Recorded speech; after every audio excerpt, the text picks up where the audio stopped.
Excellent. Hello and welcome. Good to see you all on this afternoon. I'm Felix Simon. I'm a research fellow here at the university and I look at AI and information, and I'm very glad to be chairing this wonderful panel on the AI shift and how we create and consume information. And I'm joined by a wonderful panel, starting with Professor Helen Margetts on my left. She's a professor of society and the internet at the Oxford Internet Institute. And we've got Rusbridger, who is an inaugural member of the Facebook or Meta Oversight Board, former editor of The Guardian, current editor of the magazine Prospect. Also here with us is Kenneth Cukier, the deputy executive editor of The Economist, who you will have already seen today. And then Luke Harries, who's the leads growth at ElevenLabs.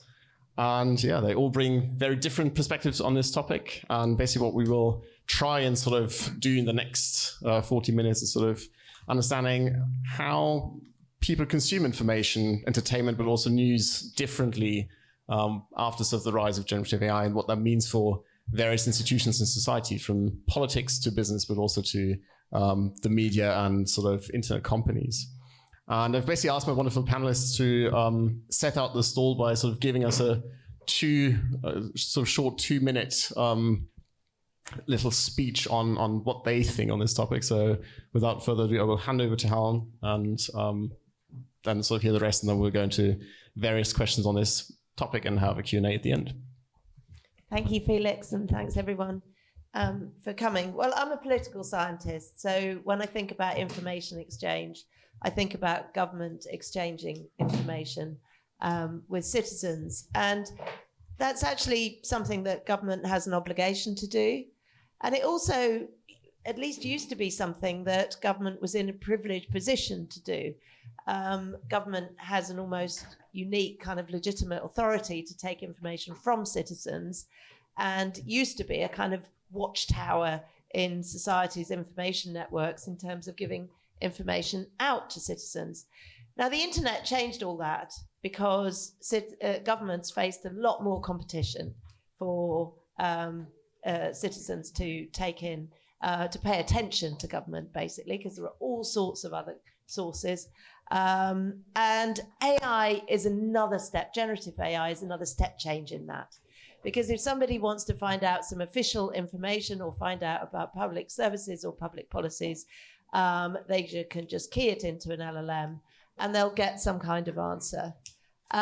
It may well be a better answer than they get by asking the government, by going onto the government website, .gov.uk. It might be, or it might be presented in an easier to read way.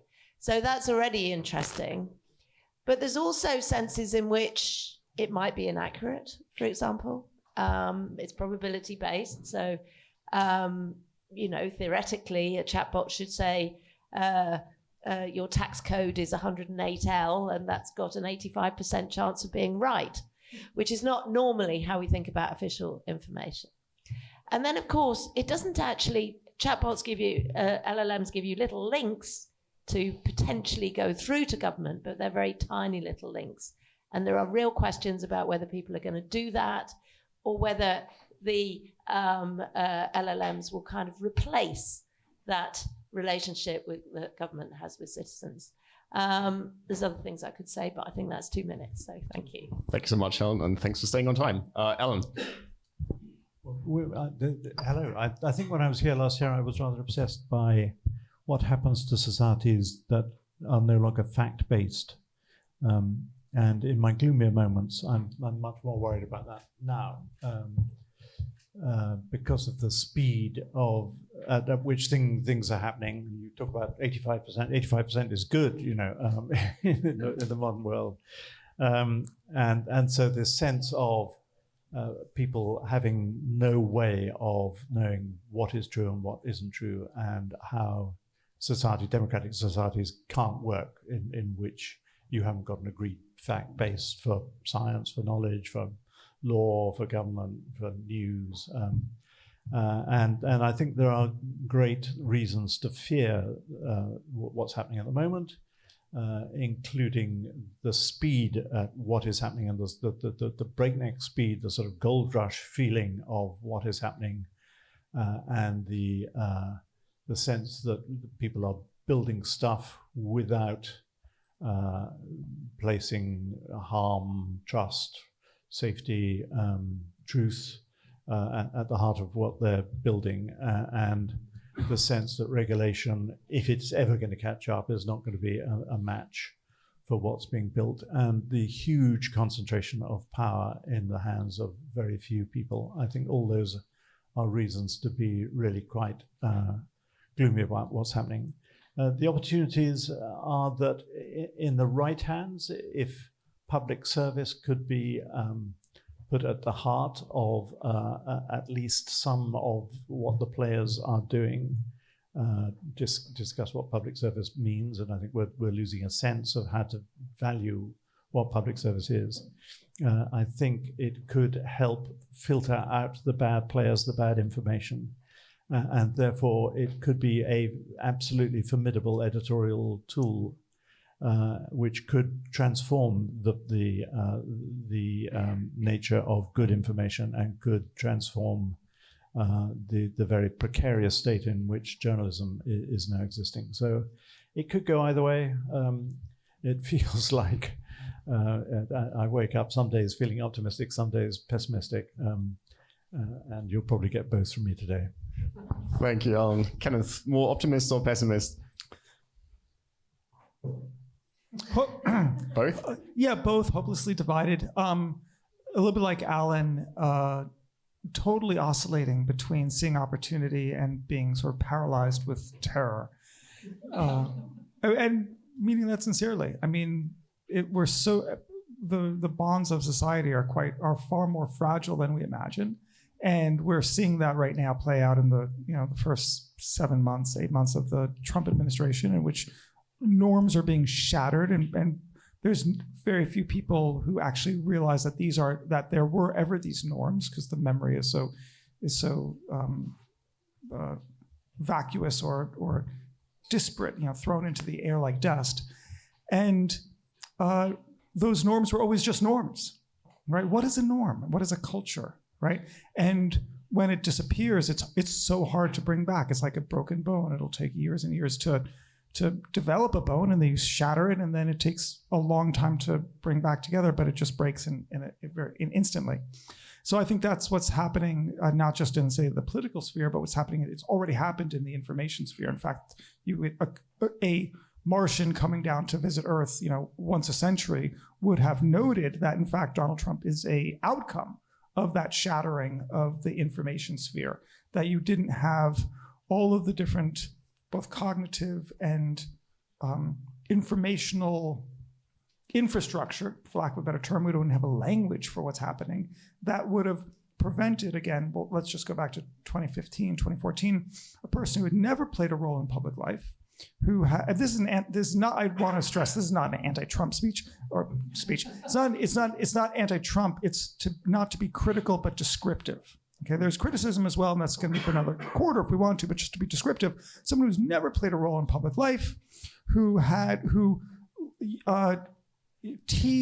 did juvenile name calling to his opponents on national television on the primaries, and didn't have any policies, but simply was pointing fingers and referred to Mexican immigrants as rapists and criminals. That person would have come in. It was because that the information sphere had already been shattered. There was no longer a front page of a newspaper, and that, if you remember, Huffington Post, which was an important news organization at the time, Pulitzer Prize-winning news organization, they had put coverage of Donald Trump in the entertainment section of their website, not in the politics section, because that's what everyone thought it was happening, right? At any rate, so maybe I'll just end there by saying I share Alan's sense of, I could talk more about it, but let's let the panel go on. But I share the sense of unease that something precious is being lost, and it's not quite clear what to do about it. So even less technology, it's more sort of people being the problem.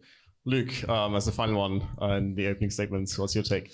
Yeah, great to meet you all. I'm Luke. I'm an engineer by background and lead growth at ElevenLabs, and so have mainly thinking about audio and video, so quite a different angle for how we create and consume media. And ElevenLabs, we have the best AI audio models. And to we actually started with this mission of how do you make content accessible to everyone? And the two founders, Matthew and Peter, they grew up in Poland. And Poland's one of the few countries where for dubbing, they use such low budget dubs to translate content into Polish that it's normally one speaker narrating everything. So you can imagine Rachel and Ross in Friends. You've got a passionate love scene narrated by a monotone middle-aged Polish man. And so they sat about and were like, how can we, surely with all this wave of transformers and the scaling laws, how can we apply that to audio and really solve this localization translation problem? And there's step one was to build the world's best text-to-speech model to finally cross that threshold of human-like speech. And yeah, we're making good progress on both the dubbing side, content creation. We also have a voice agents platform, which is another way that people consume information. But as with all of this, there are definitely risks as well. And so we have a dedicated safety team looking at stuff like how do you prevent scams? How do you prevent misuse? Thank you. I also love that you brought up this sort of film example, because I used to be a film scholar in a past life. And actually, this was one thing I had to sort of suffer through was sort of Polish and Russian films with this sort of monotone voice. It's quite an experience, so you should try it out. It's on YouTube. So very interesting. And I see one Polish person just sitting in the room who knows what it's like. Yeah. But I'll let you get on later. But briefly, we've sort of had very different takes on what sort of Gen AI means. Just to briefly plug something we did at the Reuters Institute, we've done sort of international comparative research. We have found that sort of awareness and use of generative AI for news and information, but also entertainment, is up across all those countries. So it's really rolling into society. People are making use of the things ElevenLabs is building. They're making use of features on news websites, but they also are interacting increasingly with AI systems as they are brought into government services. Now, what I would like to know from the panel is, from your respective vantage points, what has sort of changed most in the information environment in the past year with respect to Gen AI? Anything you've sort of seen where you said, this is actually a big step change to what sort of happened at this point last year? So maybe Helen and then Luke. Yeah, I mean, I'm not talking about something that's happened, but I'm talking about something that's nearly happened and should happen. Because, you know, I totally agree with the panel, and we have seen this kind of pervasiveness of kind of AI slop, if you like. I mean, there's all sorts of names for it, all of which the panel have used at various times. But I do worry about this issue of good or public or official information, actually. I do worry about a situation where people just don't know what to believe and maybe don't believe anyone. And I'm sure lots of you are worried about that. And that's why you chose this panel over the other one, apart from the brilliant panel, of course. But it should be possible, when you think of all the things that have been done with generative AI, to come up with a really good government chatbot or official chatbot, which is got public information in it and is in some way tethered to that information. So it's not going to tell you the probability of what your tax code with a probability. And the UK government did try one of those out. Now, admittedly, it was a pilot. It was a pilot chatbot on how to set up a business, the information you needed to set up a business, which is something you hope that government would do. It was based on only 30 pages of .gov.uk, which is a very successful website and has 700,000 pages. So 30 pages doesn't sound very many, a bit limited, but it did work quite well. A lot of people used it. Sadly, it's sort of been taken down now that it's been successful. I'm not quite sure why. But there were 3 times that the former Minister for the Department of Science, Innovation and Technology, Peter Kyle, actually announced a new government chatbot that was going to, be roaming over the whole site and would answer all your questions. It's still not there. And I don't know exactly why, but I feel that it is within the wit of people like Luke's company and all the people on the panel and all the people who've been talking here to be able to get such a chatbot. So more status. Just briefly go to Ken before we go to Luke, because I think he wants to reply to that directly. Yeah. So it's an appealing thought that we should have some sort of officially sanctioned and verified information, but I regret that I can't subscribe to it. Again, if you take this idea that the thought experiment that I put in 30 seconds or 10 seconds in my earlier remarks, the Martian comes down, he visits Earth once a century.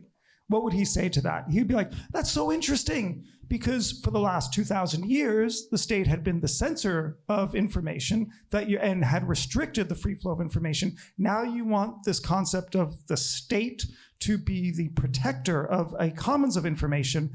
How would you actually have that work and not have it somehow to be enthralled to the authority of the state, and with all the biases of some sort of centralized political authority as well, an entity that has monopoly on the use of force? Wouldn't it be better to have it decentralized, particularly in the 21st century, when the state is no longer what it was in the era of Gladstone, but in fact has sort of crumbled in every other dimension, witness Western democracies, and most importantly, the United States, seeing the power of the loci of the state sort of dissipating, that you should have it in private sector institutions, perhaps academia and philanthropies. So I'd be more interested in a vibrant civil sphere for the information commons than one that has the state at the center. Just briefly to Luke before we go back to Alan and Helen, who I think wants to respond to that as well. Luke, your turn. To jibe in a different direction, what I'm constantly thinking about is what are the new models and what are the capabilities they unlock, and then how will that shift the discourse and the environment, both the risks as well as what you can now unlock. So I think we had like the transformers and the LLMs, which unlocked with the chatbots. Then we had the voice AI models, text-to-speech. I think what's been really interesting about this year is with VO3 was the first model where you actually were able to generate video content on the same par as you can shoot with an iPhone. And so I think that's unlocked a whole new set of capabilities, both for like content creation, which you can then use to disseminate information, but also for other uses. Alan. To pick up on this thing, I don't know if people read Robert Reich's Substack, which is really good, but he was writing today or yesterday about the official information that is coming out, to echo your point, from all kinds of departments within the Trump administration, which is borderline illegal or straight illegal, because it's just making factual statements, partisan points, posing as factual statements. So there is a risk there now that perhaps we didn't think existed 10 years ago or 20 years ago, and points to the importance of organizations like the BBC. And it dismays me how this government has about 3.5 years in which to future or Farage-proof the BBC, because that idea of a publicly owned information system which is independent of government, it becomes an ever more important aspect. And to return to the theme of regulation, it's difficult to see the regulators that are up to the task of taking on the big giants who are developing AI systems. If you think Ofcom is too weedy even to take on GB News, and a tiny little upstart broadcasting organization has trampled all over Ofcom, which is supposed to be regulated in the same way as BBC, what chance has it got against Elon Musk or Meta or Google? It's difficult to imagine. And that sort of brings in models like the Oversight Board, which you can say are tiny and limited in their power, but it is a model of an organization that is not government, and which has some powers of transparency, and is clearly not a full answer, but I think it gives small pointers if you don't want government to set restrictions on speech, and you don't want speech in the hands of Elon Musk or Peter Thiel or whoever, then you have to look for other organizations in the civil society space, and the Oversight Board is a small model of that. Just briefly before we go on talking a bit about guardrails and the risks and how they might be mitigated, I'd briefly be curious to pick up on Ken's point and connect to something that Luke said, because Ken was sort of advocating for more sort of vibrant information environment in many ways with sort of new players. I'd be curious to sort of hear Luke's view, because I think ultimately the sort of systems you build, the products and services you provide could also enable not just existing, say, news organizations and information providers, but also new ones to work in that mission to sort of do just that. Is that something you agree with? Is that something you see in the sort of customer base you have? Is this linking back to Helen's suggestion of the public chatbot, or the? It could be public chatbot, could also be that your tools are being used by people who sort of produce qualitative, factually correct information that ultimately helps us all to sort of make sense of the world and be good citizens. Yeah, I think there's a certain amount. So we help create content. So there's kind of those set of players, and then the other set is the distribution side. And one thing which kind of I've been pondering is, with ChatGPT, you do now have the citations, which I think, sometimes they do link to the wrong sources, but they can actually be a really great way where the individuals can go in and actually verify the information. And so I'd be really curious, what does that look like for other modalities? So say TikTok or YouTube, which is probably where the vast majority of people are now getting their news, or Instagram. How could you have a citation equivalent or a community note equivalent for those modalities, not just for text? Anyone? Helen? I just wanted to, I wasn't really suggesting a sort of ultimate, public information Uber state. I was just meaning a kind of some way that people could, I think we are in a situation where people don't necessarily know how to find out when the election is, or how to get a passport, or what medical services they're entitled to. And I totally appreciate the point about the US government, but that applies to anything. He's talking now about halving the budget of the General Accounting Office.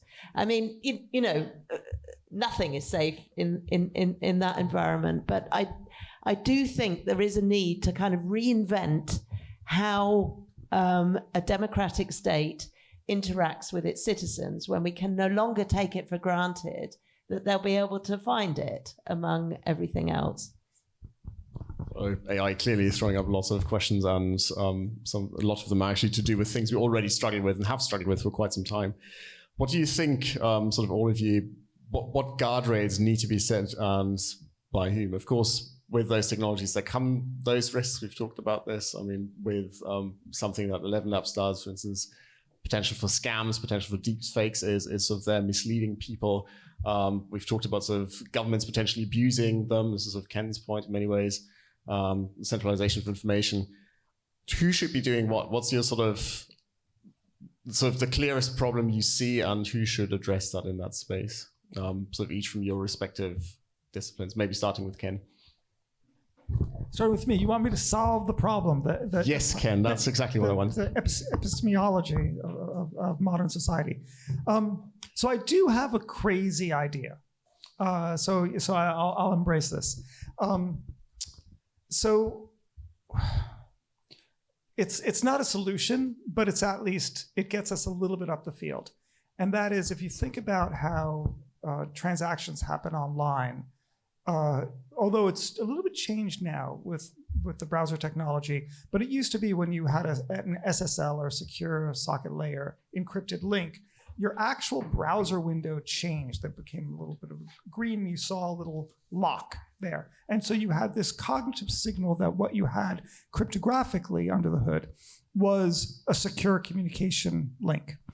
And so I just think it's a matter of time before top tier news organizations have registered users go onto it, or whenever they're going through social media and then click on any piece of content, that there is a cryptographic signaling system underneath the protocol, a little bit like what SS7 was for the signaling system 7 for the telephone system. You couldn't hear it, but every time you made a phone call on the twisted pair of copper wires. There was the system that was monitoring it for billing purposes, but also indicating whether it would be a busy signal, et cetera, and also for quality purposes. It was measuring the quality of the connection. So I could imagine a similar sort of, and that was, if you will, a technical system that was going across the same infrastructure as the content of the call, but again, not heard.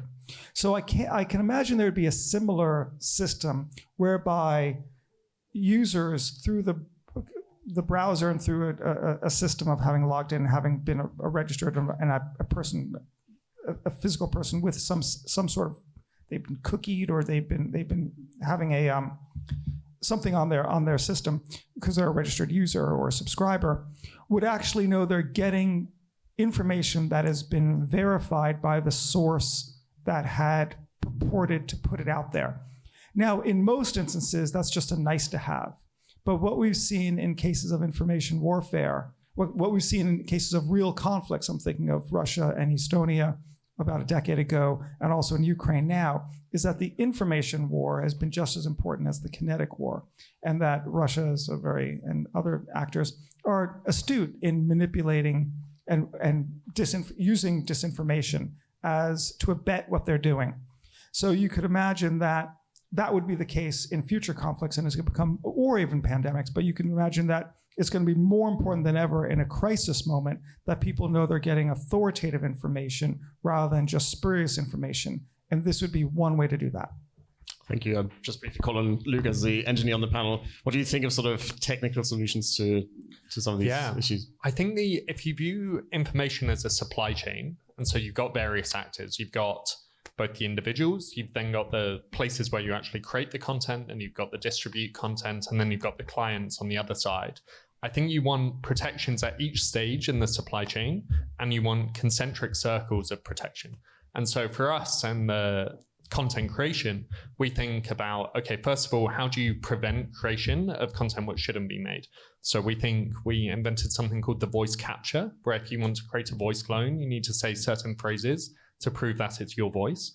Then we also have voice classifiers. So you can take any content, you can upload it to our platform, and you can see if it was generated with us. Or watermarking, where again, you can other people can run it through automatically through APIs. We've touched on some of the distribution protections around, I think, community nodes, whether it's oversight boards, whether it's various models. And then the client side as well, I think is a really cool one. And one thing I would love to see more of is, I think provenance of the source of information is great, but I think we're seeing increased distrust in, the whole narrative kind of against media even as an institution. So then also, how can you enable people to use LLMs to work on their behalf to maybe verify information or enable shared community notes outside of the pure distribution platforms? Amazing. Alan, what's your take as someone who sort of is quite deep in the sort of policy conversations on this? Well, I think reflecting on what people are saying, especially about the role of government, and perhaps many of us remember the sight of Congress interrogating Mark Zuckerberg in the last year or so, and it becoming apparent that these Congress people had absolutely no clue what they were talking about. From the Starmer government, maybe many governments, you have no sense of the urgency or priority of this issue. And I was thinking of a rather radical thing while we were talking, that if you must have a House of Lords, brackets I wouldn't, but we do have one, I would stuff it with people who actually know what they're talking about. If you just got 20 or 30 people in there who, instead of being donors or former girlfriends of whoever, but you actually put in people who knew about this to create a nexus of real knowledge and expertise within Parliament, who could then have some effect, because otherwise it's difficult to see how there will be the parliamentary knowledge, let alone will, to come to grips with an issue as important as this. Thank you. Any final words from you, Helen, before we go to the Q&A? Well, I think we ought to think what we need to do to kind of protect our information environment, we haven't thought much about that at all, really. We've kind of somehow this has happened, and we need to work out ways of kind of monitoring it and measuring it. We don't measure that. We don't say, if a citizen in this country needs to find out this or find out that, how easy is it to do that? To find some kind of reliable source of information or even news. And I think we ought to be thinking about that. How can we measure that? How can we monitor that? Because if we can't do that, we won't know whether it gets better or it gets worse. Thank you. I think that's a good note to end on the official part. I've still got plenty of questions, but I've already been sort of waved at that. We're short of time. And also the minister's speaking afterwards for his keynote. And I don't sort of want you to miss that. But are there any questions in the room from people who want to quiz our panelists? Maybe starting with the first person on the back who raised their hand. There will be someone with a microphone going around. And please keep the questions sort of short that other people also get a chance. Thank you. Thank you. How are you thinking about the relationship between thought and language?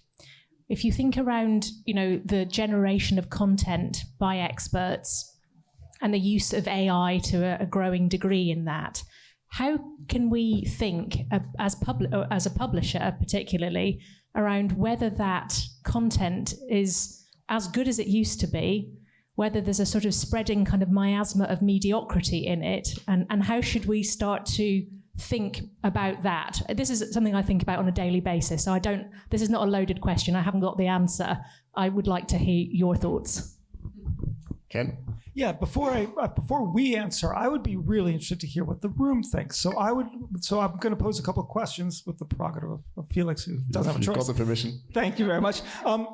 Who here thinks that basically content, let's say the best content has gotten better? Raise your hand. Or great content, however you defined it, has been getting worse. All those who think that content has been getting better, raise your hand. Those who think that good content is getting worse, raise your hand. Okay, now let's not take that the top decile of content, but overall content. Different question, okay? Because I'm going to go back to, I'm not sure everyone caught that nuance. General content, better, raise your hand. General content, worse, raise your hand. Okay, so I would point out that there was a difference, and that's similar to how I see the world, which is, I think that at the top decile of information, I think things have definitely gotten better, right? I mean, I would say like if the New York Times, Wall Street Journal, FT, Prospect, etc., my beloved Economist, I think we're better than we were 20 years ago, 30 years ago, interestingly enough. Not everywhere, not all the time. But generally, it's been drowned out by the general, that other 90% of content that probably has sunk down. That's a good answer. Okay, go to you next. Work our way forward. Yeah, my question is for Professor Margetts. Last year's Nobel Economy Prize was given to Daron Acemoglu and his colleagues on their body of work on extractive institutions versus inclusive ones. So your idea of giving more access to public institutions using chatbots and everything kind of reminded me of the inclusive part of that, institutional thing. At the same time, there's this incredible assault by performative politics against institutions, trying to kind of dismantle all of them. What's your opinion about that? How to balance these two things and, give more airspace, if you will, to the inclusive part of these institutions and keeping their strength alive? Thank you. That's a fantastic question. That's actually what I was getting at in the very beginning bit, because I do think there is a danger, and this is something else I think we should measure, that people are going to be kind of de-institutionalized and they're not going to trust institutions at all. And that may be partly because LLMs are pretty good. Most of the time they give you an answer that is kind of right. And people may start trusting them rather than any of the other things that we've been talking about. And that is a real worry to me as somebody who really cares about democracy. I do think there's ways that LLMs could be made to improve institutions. One of the things that governments have always been really, really bad at is consulting citizens. They've always been really bad at it. They ask a few thousand people and then a very clever civil servant writes a report on what the 3,000 people said. And actually, LLMs could do really exciting things there. Institutions, it could be built into public services. What's your experience of this public service? Just give us a few words. It could be reaggregated at the back end, fed back to people. Have you got any idea? There's a really exciting vision there for institutional delivery. It's not quite what's happening at the moment, but I have found that people don't always take my advice. But, it could happen, and people are beginning to think about it. And, there are a couple of very innovative institutions that are sort of headed in that direction. Okay, we go to the gentleman over here. Oh, sorry, missed the person behind you, but... Hello, mine it might be more of a comment. I was trying to think of how it could be a question, but I was speaking with a leader of a manufacturing business a few weeks ago, and they said, our failure rate tolerance on our production line is 1 in 30,000. So until LLMs can kind of get to that level, then we're probably not going to adopt it.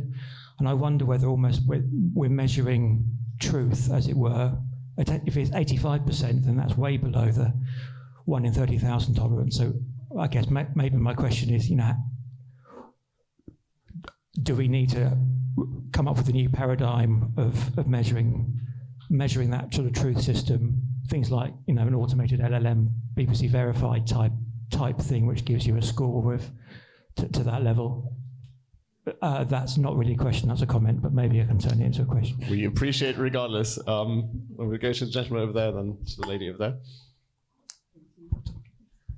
I'll try and turn it into a question, which is, and it relates to this little survey. I was someone who said I thought there was more good information at the top end, but maybe the average had deteriorated. Surely AI can help us to filter the good from the bad, and we're seeing some nascent attempts at that on X, actually, what was Twitter. So that makes me optimistic. I suppose what makes me potentially pessimistic is that actually what people want. So they want the good information. But I think the technology itself could help us to get higher quality information by filtering, and we've not seen much of that yet. Also, more of a comment, but a good one. And final question, maybe. I think it all adds into the same thing. My concern is that people can now buy trust.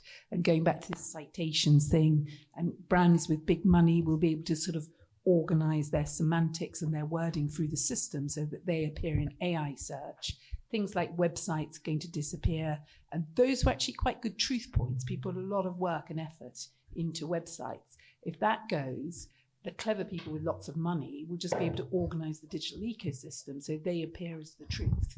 And how do we counterbalance that so it's not just people with money, big companies that own the truth? Thank you. Do we have one final question? Maybe we've just got time for one more, I think. Just an interest from my side on the question, actually, or the title. The we bit, is it we in the UK, we in Western societies, we in as universal humans? Just curious about that bit. I mean, I can give you my personal take. I would say it's all of it. We didn't cover all of it in this panel. It's quite hard to do that in 30 minutes. But ultimately, I think it concerns all of us. It concerns us as citizens. It concerns other citizens around the world. It concerns businesses. It concerns governments. So my personal take is it's sort of inclusive in that sense. But maybe people have different views on that particular one. No? All right, then I think that's a good point to close and sort of release you early so you might listen to what the Minister of State has to say on, well, the topic of the day, AI. Thank you all for coming. Thanks for your great questions and comments. And thanks to our panel. And thanks to the moderator.